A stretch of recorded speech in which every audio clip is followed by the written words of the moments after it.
If a car is blemished, second rate, or not in first class condition, under the terms of the agreement, there's a duty of the dealer to give a clear and unequivocal disclosure. Now those words, clear and unequivocal, that's heavy language. That means if the car is a salvage car, flood car, stolen car, wrecked car, no title car, the dealer is supposed to tell you, supposed to give you a clear and unequivocal disclosure that this car is a total loss car.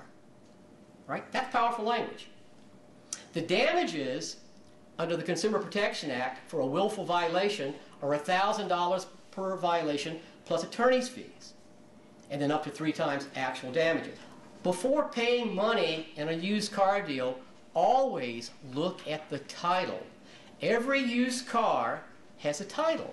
A title is a document. Virginia title has the name of the owner, and it has the signatures on it, and on the back of it, it has the place where the dealer selling the car will sign it, assign it over to you if you're the buyer. So every used car will have a title. Pre-purchase inspections. Most people I deal with never ever do this, but if you're going to buy a used car, there are at least 2 inspections. If you're going to buy a Toyota, take it to a Toyota dealership and have the electronics checked on it. Second, take it to a body shop and put it on a lift.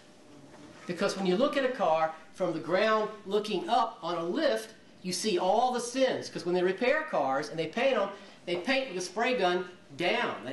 So when you put the car up, you see where it's been repaired. You can see the shoddy workmanship, those things. So again, a general rule. If the buyer's guide warning sticker for an as-is sale is not displayed in the window, you have 30 days to get a refund of your money. It's another cancellation rule. Very powerful rule.